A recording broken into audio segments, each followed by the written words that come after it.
today we have with us Tejinder Pal Singh Bagga. He's a BJP Delhi spokesperson. Thank you very much. आपका बहुत बहुत स्वागत है on Eat My News channel. Thank you, madam, for inviting me. My first question to you is पहले आप अगर हमारे viewers को कुछ बता सकते हैं about when did you enter the world of politics and tell us a little bit about your journey. कहने जब मैं 16-17 साल का था तो उस समय अटल जी क्योंकि बहुत बड़े लीडर थे तो अटल जी से इंस्पायर होकर मैंने बीजेपी ज्वाइन की और उस समय से जो जर्नी चालू हुई वो नहीं रुकी। उस समय मुझे ध्यान है दिल्ली के अंदर 2003 के अंदर बहुत कांग्रेस की सरकार थी और सीलिंग हो रही थी। दिल्ली में लोगों की दुकानों को सील किया जा रहा था। तो मैं 16 साल की उम्र में बीजेपी के कार्यकर्ता के तौर पे और सबसे यंगेस्ट कार्यकर्ता के तौर पे तिहाड़ जेल में 3 दिन रहा उस बिल्डिंग के विरोध में। उसके बाद फिर मैं स्टेट की टीम में आया, डिस्ट्रिक्ट की टीम में आया, स्टेट की टीम में आया, नेशनल एग्जीक्यूटिव मेंबर में 23 साल की उम्र में इंडिया का सबसे यंगेस्ट बीजेपी का नेशनल एग्जीक्यूटिव मेंबर बना। तो बहुत सारी चीजें रही। आज जो दिल्ली में इलेक्शन हुआ तो उसमें बीजेपी की तरफ से मैं सबसे यंगेस्ट कैंडिडेट था दिल्ली का। I was 34 and I was the youngest candidate of BJP. बहुत ही अच्छा। बट आपके बारे में मैं पढ़ रही थी तो काफी आयरॉनिकल है कि बीजेपी में सब आपको ट्विटर स्टार कहते हैं, लेकिन काफी लोग आपको ट्विटर ट्रोल भी बुलाया जाता है काफी, क्योंकि आप ट्विटर पे you take on a lot of people और आप काफी वॉसिफरस रहते हैं। तो what's the story behind this? क्यों आपको लोग ट्विटर ट्रोल बुलाते हैं? देखो, ऑपोजिशन तो अगर आपके ऊपर कमेंट नहीं करेगा तो फिर आपको आपके काम का फायदा नहीं। स्वामी विवेकानंद ने कहा है कि जब लोग आपकी आलोचना शुरू करते हैं तो तब आपको पता लगेगा कि सफलता के मार्ग पर जा रहे हैं। Trolling is not a bad according to me. Your language should be polite, it should not be abusive. आप अगर किसी को अब्यूज नहीं लिख रहे और अगर आप किसी को उसी की भाषा में जिसमें वो समझता है बिना अब्यूज किए जवाब देते हो जिससे वो चुप हो जाए। मैंने तो बहुत से ऐसे लोग हैं जिनको जब मैं रिप्लाई करता हूँ वो ट्वीट डिलीट करके भाग जाते हैं। और आपको ध्यान होगा एक अपना जो पूर्व मुख्यमंत्री है जम्मू कश्मीर की महबूबा मुफ्ती जी ने भी अब ट्वीट किया मुझे। जब मैंने उनको लिखा तो उन्होंने कहा कि बग्गा जी आप टी शर्ट बेचो क्योंकि मेरा टी शर्ट का काम है, आप राजनीति में मत पड़ो, आप टी शर्ट बेचो।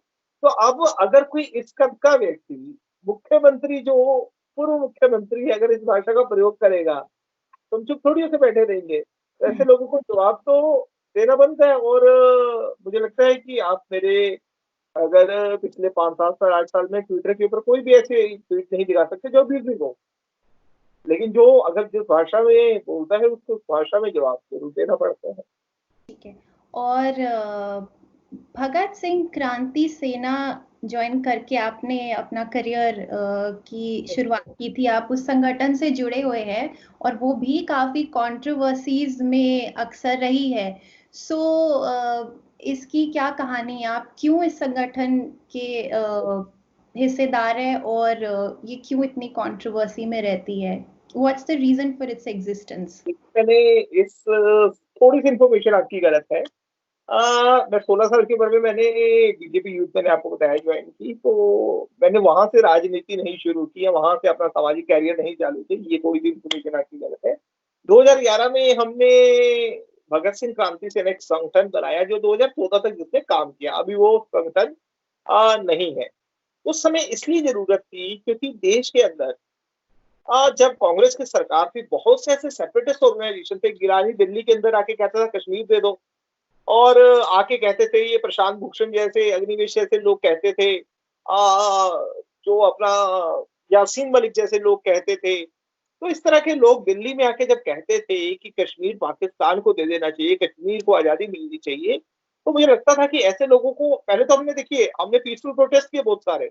हमने बहुत सारे लेटर्स लिखे उस समय की कांग्रेस की सरकार को कि भैया ठीक है कश्मीर के अंदर वो चल रहा है उसको ठीक किया जाना चाहिए, लेकिन आप उसकी आवाज को जब दिल्ली में लेके आते हो, वो इंटरनेशनल मीडिया को बुला के प्रेस कॉन्फ्रेंस करते हैं और यहाँ पे अपना प्रोपोगंडा करते हैं इंडियन आर्मी के अगेंस्ट, तो हम तो नहीं सहेंगे। तो उस समय जरूरी था और बीजेपी में रह के ये संभव नहीं हो पा रहा था, क्योंकि बहुत सारी चीजें होती हैं पार्टी के अंदर, संगठन के अंदर, आपको पूछना पड़ता है। तो मुझे लगता है कि उस समय मेरी एज अप्रॉक्स 27-28 थी, तो मुझे लगा कि ऐसे लोग जो यहाँ पे आके कश्मीर की आजादी की बात करते हैं, ये कहते हैं भारतीय सेना लोगों को मारती है, तो ऐसे लोगों को जवाब देने के लिए एक ऐसा संगठन दिल्ली में होना चाहिए जो उन लोगों की दुकानों को बंद कर पाए। और हमने 3 साल के अंदर ये करके दिखाया। जिस भाषा में इनको जवाब दिया, हमें गर्व है ये कहते हुए। उसके बाद उन्होंने हिम्मत नहीं की कि दिल्ली में आके इस तरीके का कोई कार्यक्रम कर पाए या प्रेस कॉन्फ्रेंस कर पाए। बट कहीं न कहीं इस संगठन से आपका करियर की बहुत पहले शुरुआत हुई थी, मैं पढ़ रही थी इस बारे में कि आप कि इस संगठन के थ्रू आपने काफ़ी आपको मीडिया में आप काफ़ी आए और काफ़ी आपकी चर्चा रही थी। ख़ैर इनफैक्ट लैंस प्रिंस की भी एक फ़ेमस बुक आई थी द मोदी इफ़ेक्ट 2014 में मैंने खुद पढ़ी है वो book. I got my hands on it 'cause I was just curious about what led to Narendra Modi's victory in 2014.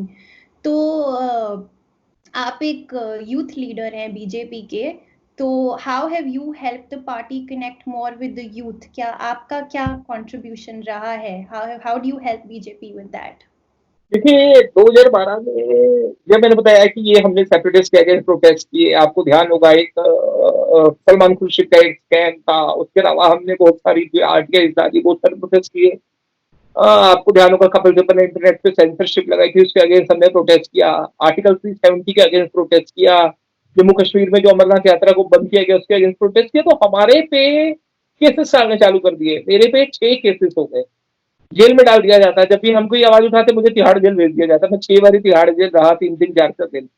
तो मुझे लगा यार कि ना, जब तक ये सरकार है, अब हमने जितने प्रोटेस्ट करने थे कर लिए, जितनी पीएल डालनी थी डाल ली, जितने धरने करने थे कर ली, जितने अनशन करने कर लिए। लेकिन जब तक ये सरकार है तब तक पॉसिबल नहीं है इन चीजों को बदलना। मेरे पास 6 केस है, 60 केस हो जाएंगे, उनको क्या फर्क पड़ता है? उन्होंने तो पुलिस वालों को डायरेक्शन देनी है, पुलिस वालों ने केस करना है। पुलिस वाले भी अपनी मर्जी से नहीं करते, वो कहते थे सर हमें ऊपर से ऑर्डर है। तो हमें लगा now we need a new government with a new leader. तो एक ऐसा नेता देश ढूंढ रहा था जो इन सबसे, इस करप्शन से मुक्ति दिलाए। आप ध्यान करो उस समय जब भी आप न्यूज़पेपर खोलते थे, 1,73,000 करोड़ का घोटाला, 1,83,000 करोड़ का कोयला घोटाला, रॉबर्ट वाड्रा के रोज के जमीन के नए नए घोटाले आते थे, कभी डीएलएफ वाला, कभी कुछ कॉमनवेल्थ का घोटाला जिसमें शीला दीक्षित जी का नाम आया और कलमाड़ी का नाम आया। तो रोज जवाब देते थे, जो एयरक्राफ्ट घोटाला, तो रोज आपको नया घोटाला मिलता था। तो देश फ्रस्ट्रेटेड हो चुका था। अन्ना जी के आंदोलन को इसलिए इतना समर्थन मिला क्योंकि देश फ्रस्ट्रेटेड हो चुका था। But it was non political movement that time. तो देश एक ऐसा प्रधानमंत्री के रूप में व्यक्ति चाहता था जिसने अपने आप को साबित किया हो और जिसको देश से होप हो कि भैया ये व्यक्ति आके इन सब चीजों को, करप्शन से देश को फ्री कर सकता है। तो हमें लगा now we should stop the protest and we should start campaign for the leader who can change India, who can make India proud. तो हमें लगा कि भाई मोदी जी से अच्छा इस समय देश में कोई नहीं है। तो 2012 के अंदर हमने मोदीफाइंग इंडिया नाम की कैंपेन बनाई, जिसको लांस प्राइज ने अपनी कैंपेन में बुक के अंदर मेंशन भी किया उस कैंपेन को। और हमने क्या किया कि हम कॉलेजेस में जाते, जो फेस्ट होते थे वहां जाते, एजुकेशन फेस्ट हो गए, जॉब फेयर्स हो गए, तो वहां जाके हमने बताया कि मोदी जी ने कौन कौन से सेक्टर में क्या किया थी। अभी हमने एक लिफलेट बनाया, वाई इंडिया नीड्स अ मोदिफिकेशन। हमने टी शर्ट्स बनाई मोदी की कूल सी, मतलब जैसे मतलब not a political, typical political T shirt, मतलब इट शुड कि यूथ को लगे हाँ वी शुड वियर दिस। तो उनके जो कोर्स, उनके कोर्स के साथ cool T shirts Modi ji की बनाई। हमने रॉक कॉन्सर्ट किया, नमो पर पीएम रॉक कॉन्सर्ट, उनके ऊपर सॉन्ग बनाए, रॉक सॉन्ग बनाए। तो हमें लगा कि जो भी माध्यम है, हमने दिवाली के ऊपर जैसे एक चॉकलेट बॉक्स लोग गिफ्ट करते हैं, उसकी कॉस्ट आती है 500 रुपए की। तो हमें लगा इसकी कॉस्टिंग कितनी आती है, हमने चॉकलेट वाले से बात किया, उसने बोला कि इसकी कॉस्टिंग 200 रुपए की भी नहीं आती। तो 500 रुपए का बिकता था। हमने कहा मोदी जी के नाम पे आप हमें 10,000 डब्बे बना दो, हम कॉस्ट प्राइस पे बेचेंगे। तो लोगों को क्या हुआ, अब उसमें लिफलेट डाल के देते लोगों को, तो लोगों को 500 की चीज हमने 200 में दिला दी।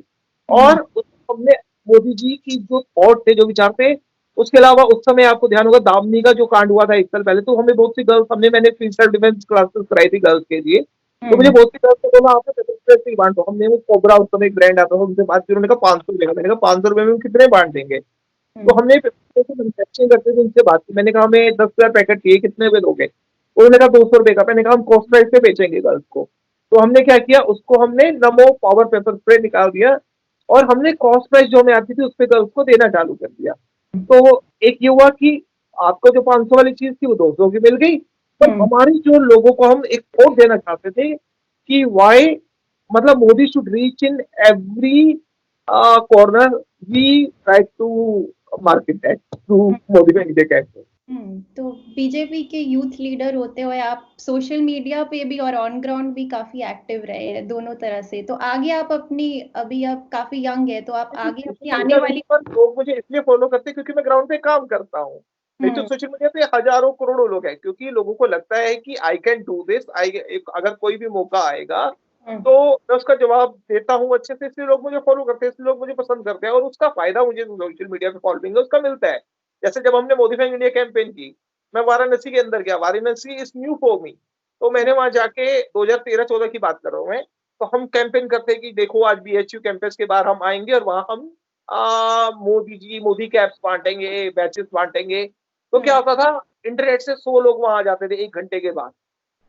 तो उसका हमें बहुत फायदा मिला ही उस फॉलोइंग का, और बहुत सारे वॉलंटियर्स हमारे साथ जुड़े। तो आज जो मेरे साथ टीम है, जो बीजेपी के अलावा, वो 80% टीम मेरी वो इसी सोशल मीडिया के थ्रू जुड़ी हुई है मेरे साथ। तो अब आगे आप आगे का रास्ता कैसा दिखेगा आपका पॉलिटिकल जर्नी का?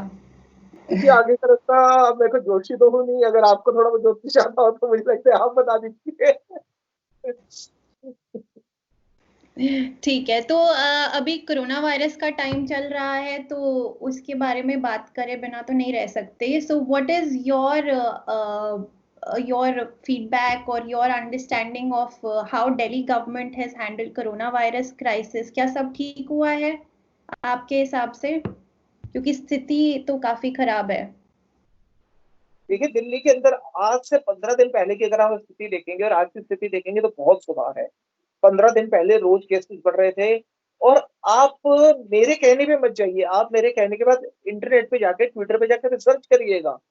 15 दिन पहले की अगर आप लोगों की ट्वीट देखेंगे, लोग रो रहे थे, लोगों को हॉस्पिटल के बेड्स नहीं मिल रहे थे। People one person literally crying, उनके मतलब मम्मी पापा भाई बहन जो भी रिलेटिव थे मर रहे थे। दे वर क्राइंग ऑन मतलब ट्विटर की भैया कुछ कर दो, आपको बहुत सारे ऐसे वीडियोस आपने देखे होंगे।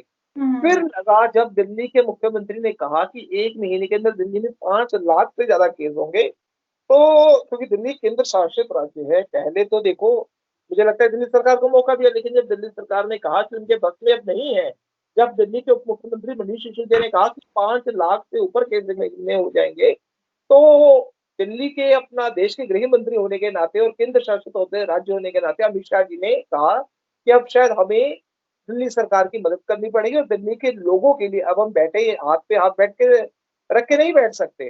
तो फिर अमित शाह जी ने खुद चार्ज दिया, दिल्ली के मुख्यमंत्री को बुलाया और आईटीबीपी की हेल्प से, ये जो राधा स्वामी सत्संग व्यास है उनकी हेल्प से दिल्ली में 15,000 बेड का एक हॉस्पिटल एक बनाया, 10,000 का एक बनाया। तो इस तरह के बहुत सारे दिल्ली में बेड्स अवेलेबल कराए। और अगर आज जो टेस्टिंग कराई आपने देखा होगा, पहले दिल्ली में टेस्टिंग के ऊपर रोक लगा दी थी दिल्ली के मुख्यमंत्री द्वारा, ताकि पता ना लगे कि कितने जो लोग हैं इन्फेक्टेड है। तो अब वो उसको रैपिड टेस्टिंग हर बूथ के ऊपर कराई, जहां वोटिंग होती थी वहां पे वोटिंग वो कराई गई। और दिल्ली में जो टेस्टिंग को कम से कम 15-20 गुना ज्यादा किया गया। उसके अलावा जो टेस्ट का रेट 4500 था उसको 2200 रुपए किया गया, ताकि टेस्टिंग ही नहीं होगी तो पता कैसे लगेगा। आप सिर्फ नंबर तो छुपा सकते हो लेकिन लोग इन्फेक्टेड होते रहेंगे। तो उस चीजों को ठीक किया गया। आज दिल्ली में मुझे नहीं लगता कोरोना का कोई भी पेशेंट आता है तो उसको ऐसा नहीं हो सकता कि बेड ना मिले, पॉसिबल ही नहीं है। उसके अलावा दिल्ली की सरकार को वेंटिलेटर चाहिए गए, वेंटिलेटर की बहुत कमी थी। तो मुझे लगता है कि दिल्ली की जनता ने ये देखा है और दिल्ली की जनता धन्यवाद करती है श्री अमित शाह जी का, जिन्होंने दिल्ली को बचाने का कार्य किया। और आज अगर आप देखेंगे, आज से 15 दिन पहले जो केसेस थे डेली दिल्ली में 2,000 से ऊपर आ रहे थे, आज उसका आंकड़ा 1,000 से नीचे रोजाना का आ चुका है और वो रोजाना कम होगा, मुझे ऐसी पूरी उम्मीद। ठीक है। तो आप कह रहे हैं कि दोनों सरकारों ने मिलकर काम किया है इस स्थिति को पहले से इम्प्रूव करने के लिए। ठीक है, आई थिंक मेरा आपसे अब आखिरी सवाल यही रहेगा कि आप यूथ को क्या मैसेज देना चाहेंगे जो पॉलिटिक्स में एंटर करना चाहते हैं? देखिए, मेरा कहना ये है कि आप ये मत सोचो कि क्या बचेगी, आप लोगों की अगर मदद करेंगे तो लोग आपको फ़ॉलो करना चालू करेंगे। जैसे हम हर चीज़ से कुछ ना कुछ सीखते हैं। कोरोना वायरस के दौरान जब मुझे ध्यान है कि पहले दिन, दूसरे दिन मुझे 1-2 अपील आई कि सर यहाँ पे राशन नहीं है, कुछ नहीं है, तो हमने लोगों से अपील की कि अपने जो हमारे संपर्क के लोग थे। लेकिन फिर ऐसा हुआ कि दिन में 150, 200, 400 ट्वीट आने चालू हो गई कि इनके यहाँ राशन, ये पूरे देश भर से लोगों के मैसेजेस आने चालू हो गए, इनको मदद करिए। भगवान की दया से जितने भी मैसेजेस आते थे, हम परसेंटेज सबको हेल्प कर पाए, सबके घर राशन पहुँचा पाए। लेकिन इस कोरोना वायरस ने हमें एक सीख दी कि अगर देश एक हो जाएगा, तो इस कोरोना वायरस के अंदर लोगों के घर में काम बंद थे, लोगों की 2-2 महीने से दुकानें बंद थी, लोगों के 2-2 महीने से लोग जॉब पे नहीं जा रहे थे। लोगों को कइयों को सैलरी मिल रही थी, कइयों को हाफ सैलरी मिल रही थी और कइयों को तो ऐसा था कि मतलब जो जिनका ऑफिस है, वो उनके खुद घर में होना, वो किसी न किसी तरीके से एम्प्लॉइज़ को वो भी सैलरी दे रहे थे। इस कोरोना वायरस के अंदर हमने ये सीखा कि अगर देश एक होके लड़ता है तो कोई भी भूखा नहीं सो सकता। तो ये जो देश ने एक करके सबकी मदद की, ये इसके बाद भी कंटिन्यू रखें और इतना ध्यान रखें, अगर हर व्यक्ति इतना ध्यान रखेगा कि मेरे मोहल्ले में कोई भूखा ना सोए, या मैं 4 लोगों की खाना बनाता हूँ, 5वें लोग का एक खाना बना दूँ जो मैं किसी भूखे को खिला सकूँ, मुझे लगता है इस देश के अंदर कभी कोई भूख से नहीं मरे। ठीक है। तेजिंदर जी, आपके समय के लिए बहुत-बहुत thank you. Thank you for coming and speaking to the Eat My News's audience. Thank you for your time. Thank you so okay. Much. If you like this video and want to watch more such interviews on the Eat My News's channel, then please subscribe to my channel and share this video with your friends. Thank you.